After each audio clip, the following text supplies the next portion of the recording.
Good morning बच्चों। Please sit down. सब लोग कैसे हैं? कि फलदार वृक्ष और गुणवान मनुष्य ही झुकते हैं, सूखी लकड़ी और मूर्ख मनुष्य कभी नहीं झुकते। इसलिए एक कहावत है कि वृक्ष कभू नहीं फल बके, नदी में सच्चेली, परमारथ के कारण साधुंधरा करी। तो वृक्ष कभी फल नहीं खाते अपना, नदी कभी पानी नहीं पीती अपना, वृक्ष कभी नहीं फल बके, नदी न सच्चेली, परमारथ के कारण साधुंधरा शरीर। जो हमारा ये परमारथ का जो शरीर है, इससे जितना काम दिया जाए उतना काम लो, ठीक है।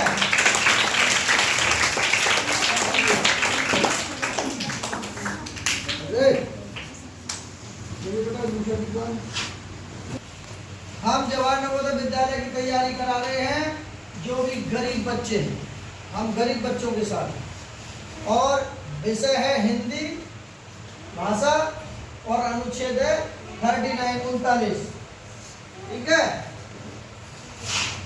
इसीलिए ध्यान से सुनेंगे। एक तो आगे कहानी,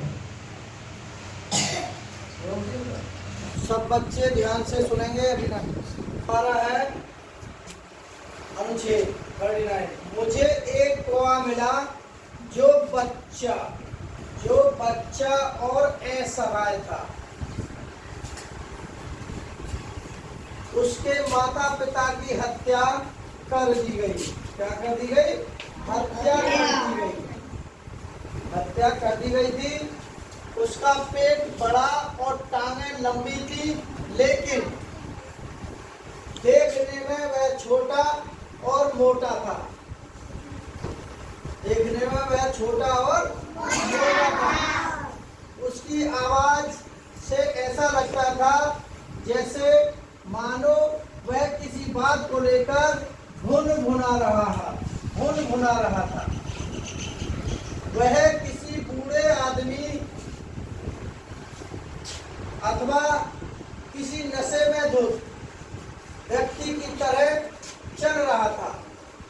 वह एक अत्यंत जिज्ञासु पक्षी था। वह एक अत्यंत जिज्ञासु पक्षी था और सभी कुछ जानने का इच्छुक था। सभी कुछ जानने का इच्छुक था। उसे खाने का बड़ा शौक था। खाने का बड़ा शौक था। उसने जंगल से घर में आने पर होने वाले परिवर्तन का कभी अनुभव नहीं था या नहीं किया। होने वाले परिवर्तन का कभी अनुभव नहीं किया। घर जाने के बाद पहले ही दिन घर में रखी प्रत्येक चमकीली वस्तुओं पर उसने अपनी चोंच मारी और इसके आसपास जितने भी फर्नीचर थे, देख रहे हो, यानी कि प्रत्येक चमकीली वस्तु पर उसने अपनी चोंच मारी और इसके आसपास जितने भी फर्नीचर थे उन पर बैठा। करीब सभी पर बैठा। जितने भी फर्नीचर थे सभी पर बैठा। वह इस हद तक परिवार का सदस्य बन गया। परिवार का क्या बन गया? सदस्य बन गया। कि कुछ समय बाद उसने अन्य कौवों को पहचानना भी बंद कर दिया। कुछ समय बाद अन्य कौवों को भी पहचानना बंद कर दिया। ये अनुच्छेद इसीलिए दिए जाते हैं ताकि हम इस अनुच्छेद से पढ़ करके किस निष्कर्ष तक पहुँचे, हमने इससे क्या सीखा, क्या पाया, और इसी में इन 5 क्वेश्चनों के आंसर छुपे हुए हैं, उन्हीं को बताना है। पहला क्वेश्चन है, कौवा था। नंबर 1, कौवा बूढ़ा था, जिससे पूछेंगे बाद में बताएंगे। कौवा बूढ़ा था, कौवा नशे में धुत था, कौवा बच्चा था, कौवा दुबला पतला था। किस किस को पता है? किसी से पूछ ले। अच्छा, तो मैं गरीब से गरीब और बोधे से पूछूंगा। हाँ बेटा, तू बताओ। गेंदालाल के क्या नाम है? गौरव शर्मा। बताओ बेटा, कौवा था। शाबाश, जोरदार ताली। और अकल का था, और दिल का था, और मन का था,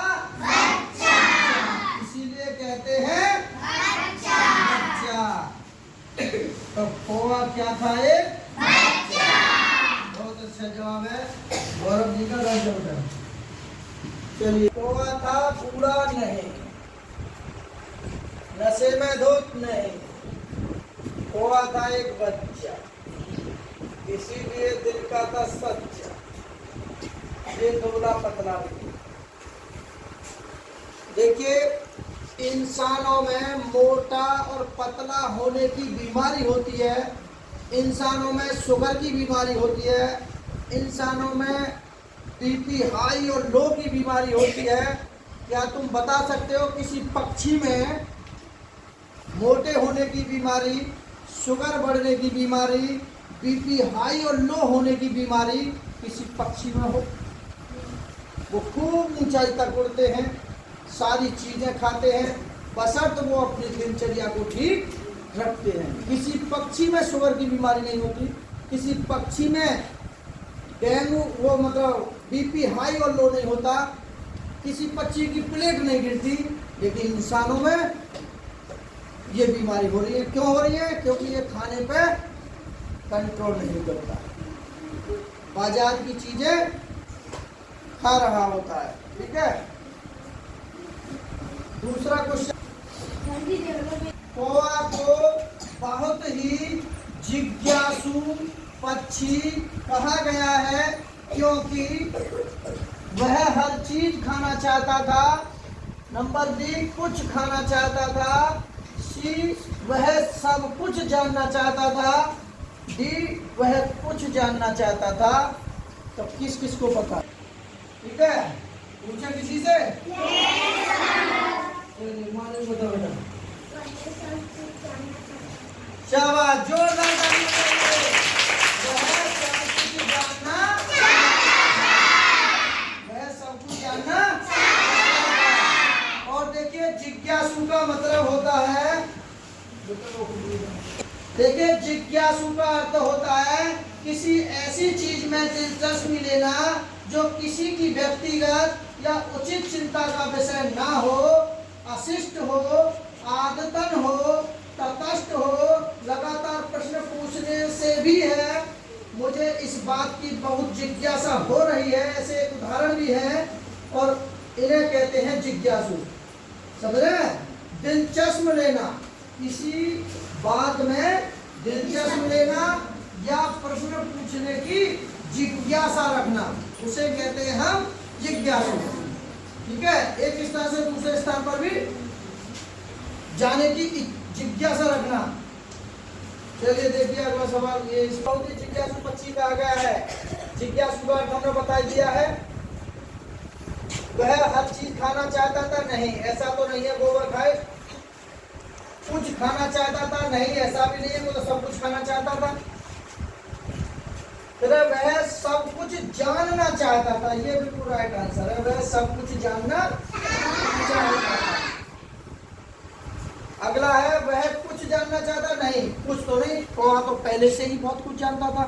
उड़ना वो जानता था, कांव कांव करना वो जानता था, बुरा भला जानता था, अपने बच्चों को भी पहचान लेता था, तो बहुत कुछ जानता था, लेकिन वह सब कुछ जानना चाहता था। ये इसका राइट आंसर है। अगला सवाल है, जंगल से जब कौवे को घर लाया गया तब वह ना खुश हुआ।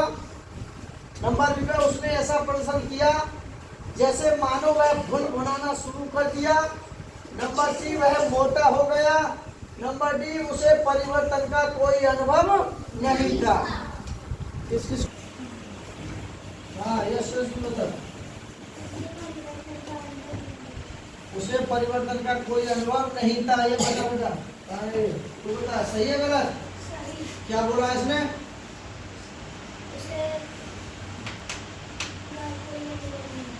हाँ, कोई परिवर्तन का अनुभव नहीं था। तू बता क्या बोला? उसे परिवर्तन का कोई अनुभव नहीं हुआ। नहीं हुआ। तू बता बेटा।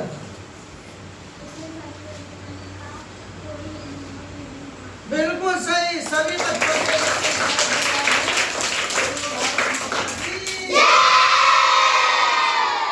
पढ़ने में आनंद आ रहा है? देखिए, जो है जंगल से जब कोई को घर लाया गया तो उसे परिवर्तन का कोई अनुभव नहीं था कि हमारे जीवन में कोई परिवर्तन हो रहा है। तो देखिए, कौवा, पक्षियों में कौवा एक ऐसा इकलौता पक्षी है कि बाज की पीठ पर बैठकर उसकी गर्दन को काटता है, लेकिन बाज उस चीज को ना देखते हुए अपनी ऊंचाइयों के लिए उड़ान शुरू कर देता है।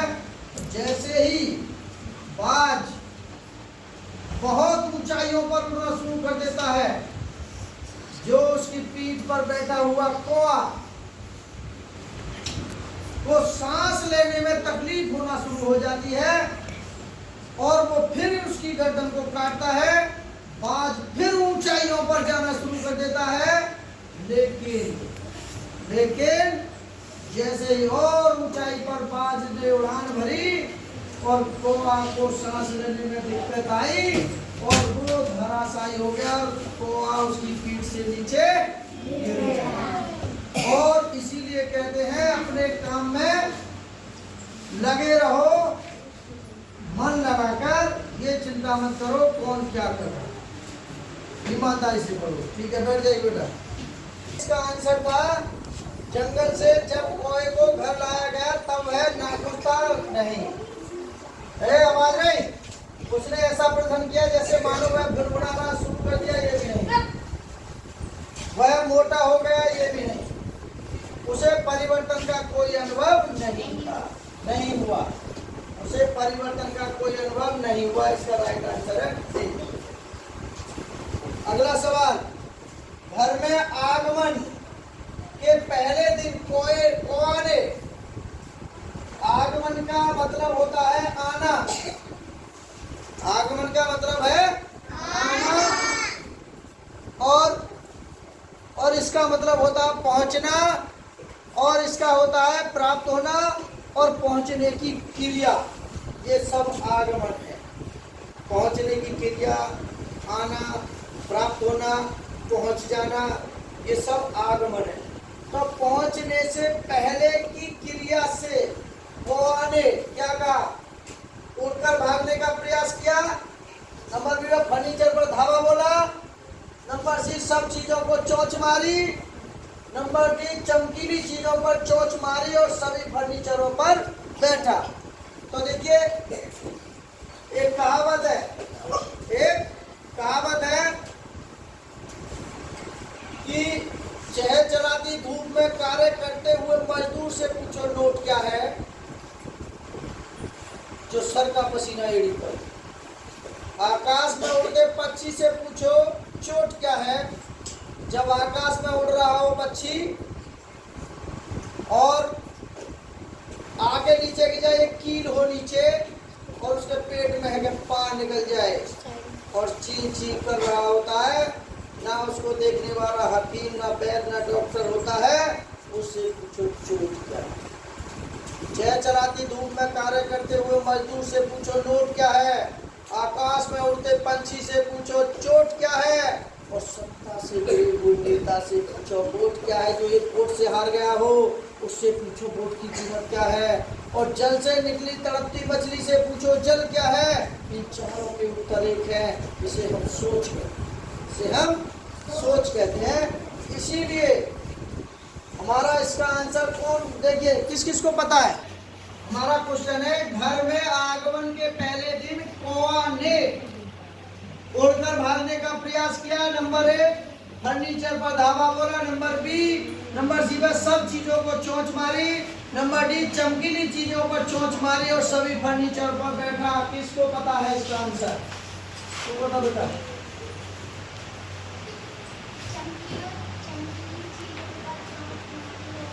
सभी फर्नीचरों पर बैठा। शाबाश, जोरदार ताली।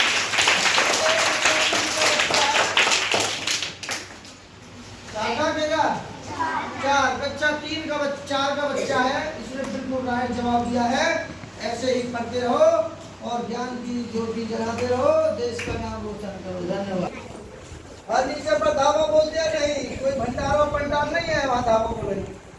सब चीजों को चोंच मारी नहीं, आग में तो चोंच मारना देगा, आग में तो चोंच मारना देगा है।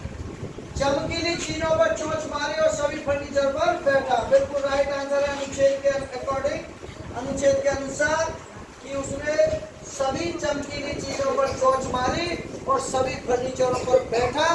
तुमने देखा होगा जब कौआ या चिड़िया या जितने भी पक्षी होते हैं, जो शीशा होता है उस पर बैठकर चोंच मारते हैं। ऐसा क्यों मारते हैं?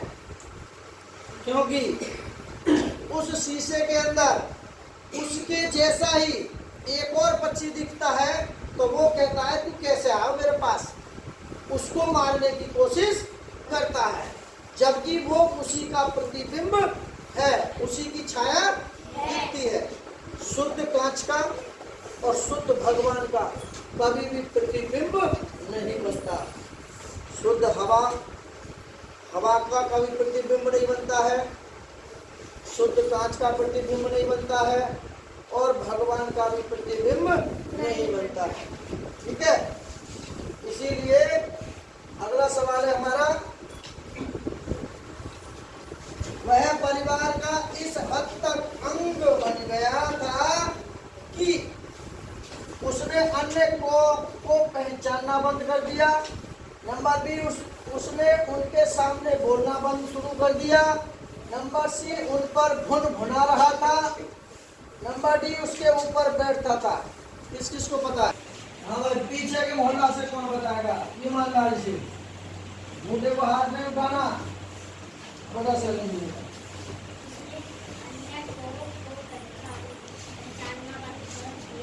शाबाश, जोरदार ताली।